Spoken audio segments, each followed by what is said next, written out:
we want to jump right into it. And we want to start today in West Africa, where there's quite a bit going on, from Chad and Senegal kicking out French troops, the elections in Ghana, a lot to be had there. So we are very happy to have with us to discuss all of this and more Kyeretwie Opoku, who is the convener of the Socialist Movement of Ghana.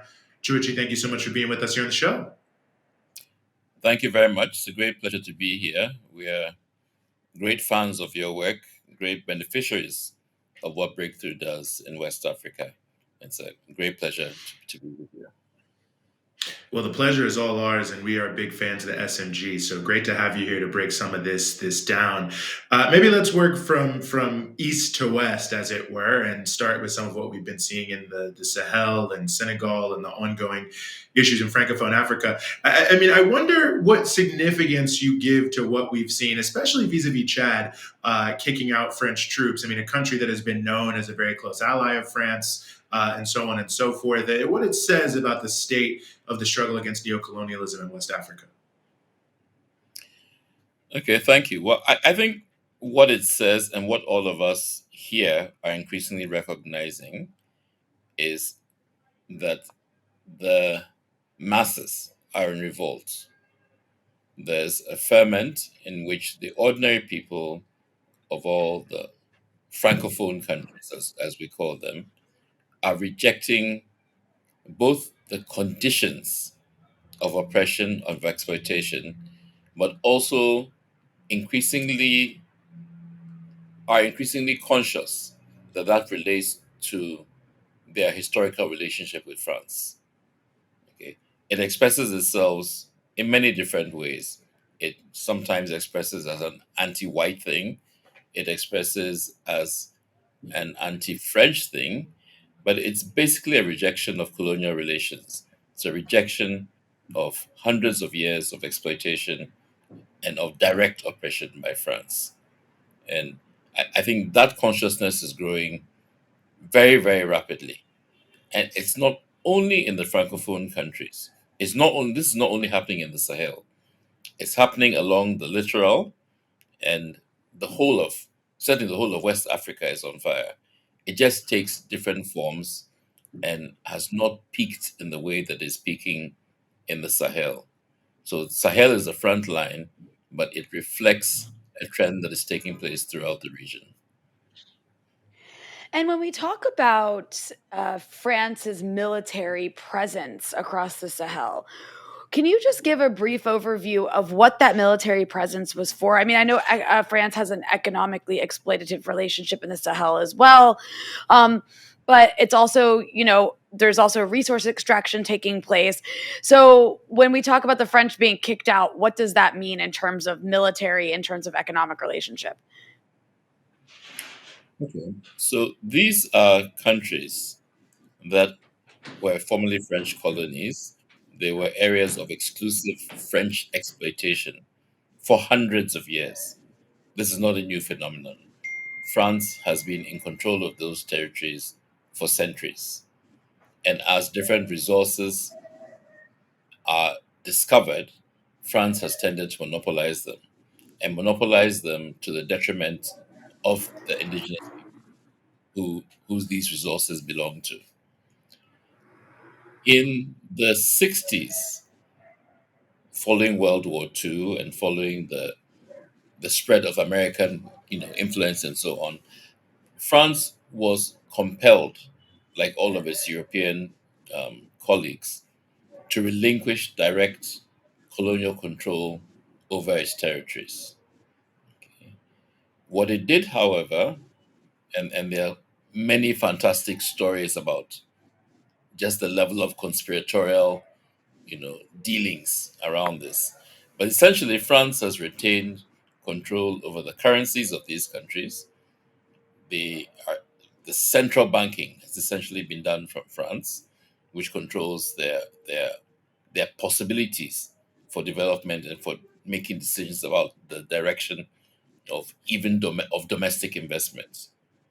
France has also ensured that its capitalist class has a right of first refusal on the development of any resources discovered, But also on any sort of commercial transaction, you find that throughout these countries, it is French companies that control almost anything of value and which set the terms on which their own um, exploitation is run. But all of this is only possible if you do two other things. One, you control the national politics.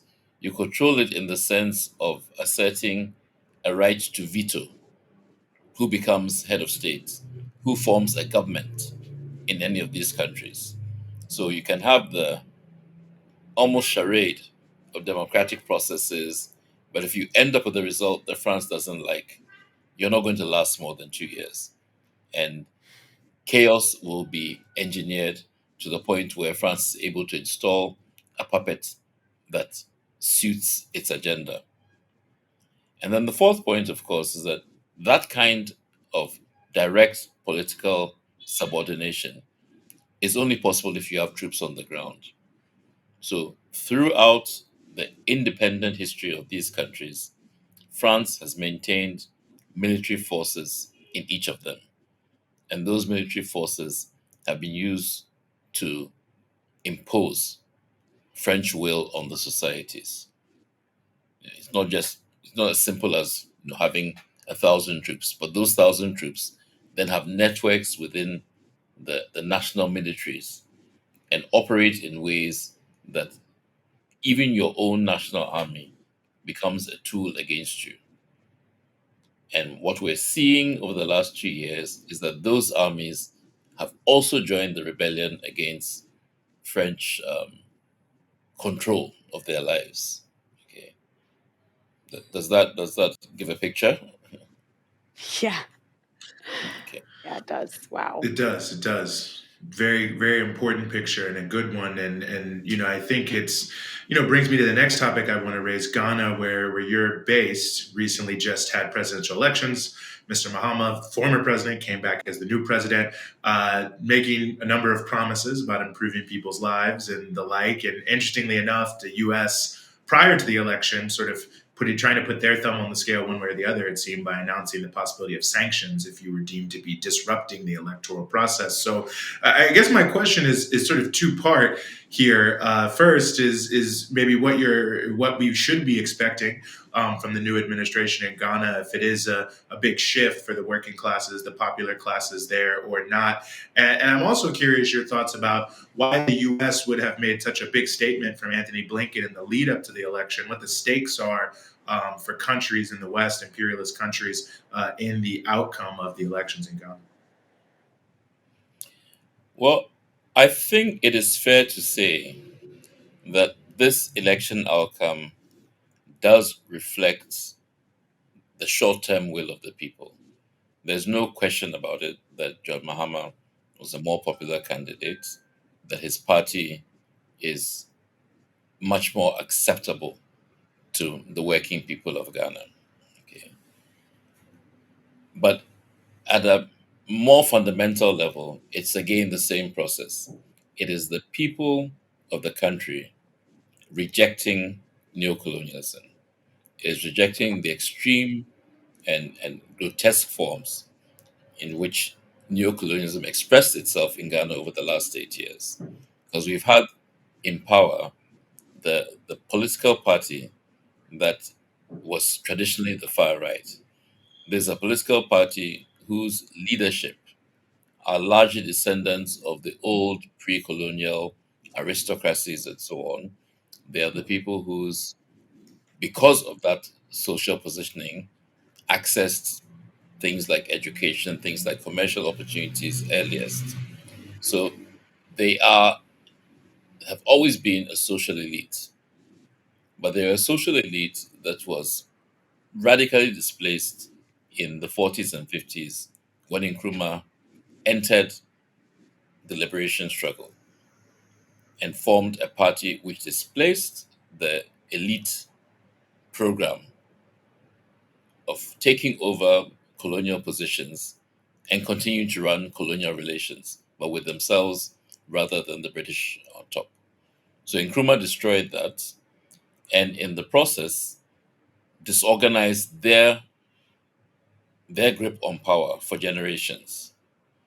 And it was in order to get back into power that they literally introduced the staging of coup d'etats into Ghana's politics.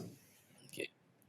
Um, Due to mistakes that the Social Democrats and the left made in the 80s, it was possible for the incumbent regime to begin to reinvent itself, reposition itself as a more centrist organization, okay, which allowed them then to begin to attract a genuine vote, making them truly, a democratic rival to the NDC, which is the latest expression of, disorganized but definitely popular will.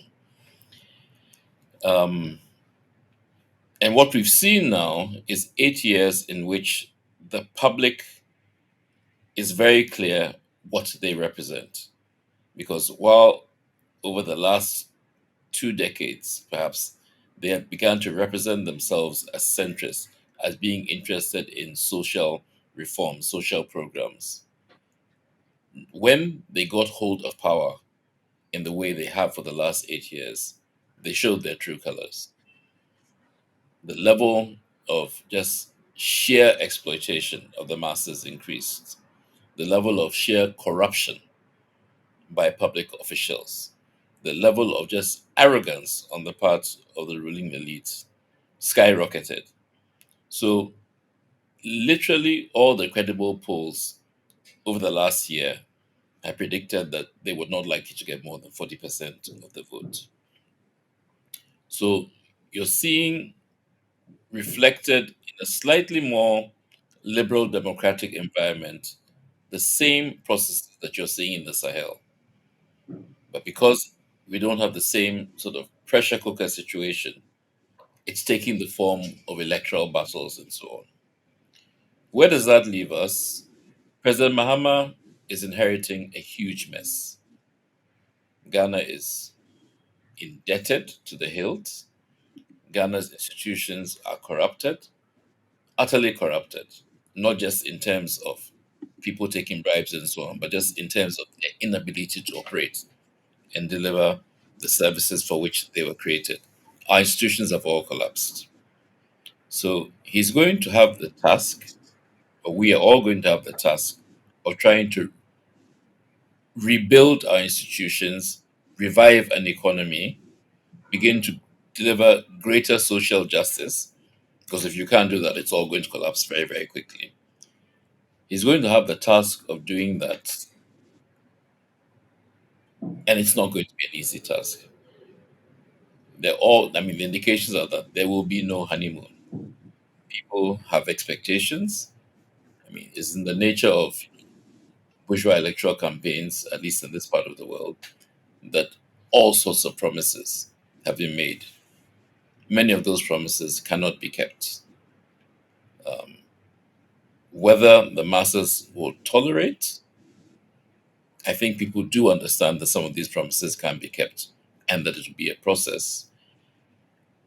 Just how much space he'll be given to maneuver is difficult to say. So we have a difficult period ahead, but it's also a period of progressive political opportunity because the only real solution to Ghana's problems is going to be a mobilization of our people, of our resources, of the spirit of self reliance. And necessarily, in doing that, the ideological work that gives that shape will come to the fore again.